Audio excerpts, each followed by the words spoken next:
Party. আমি কল্যাণপুরে বসবাস করি দীর্ঘ 32 বছর যাবৎ। আমার বাড়ি দক্ষিণ অঞ্চল বরিশালে। এখানে অনেকে আছেন, সবাই আমার মুরব্বী। আমি সবাই চাওয়া প্রার্থীরা কি কি করবেন, আমাদের প্রশাসনের চাওয়া আমরা একটু শান্তিপূর্ণভাবে আচরণবিধি পালনের বিষয়ে আমাদেরকে সহযোগিতা করবেন। আমি ইনশাআল্লাহ একটা শান্তিপূর্ণ নির্বাচন আমরা উপহার দিব।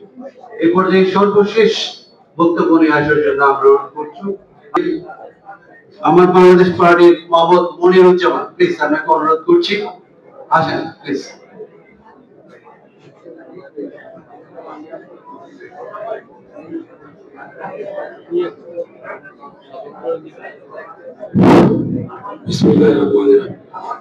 আমার গলা ভাঙ্গা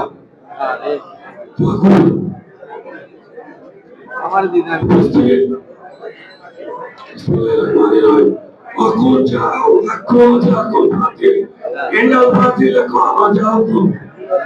আমি এই সমাজকে প্রতিমুক্ত করবো ইনশাআল্লাহ। আমার যেহেতু গলা ভাঙ্গা, আমি বেশি কথা বলবো না, শুধু কয়েকটি ইস্তেহার পাঠ করবো। আপনারা আমার জন্য দয়া করবেন।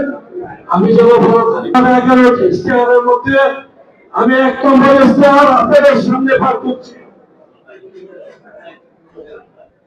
মসজিদ ভিত্তিক সমাজ ব্যবস্থা করে তুলবো ইনশাআল্লাহ।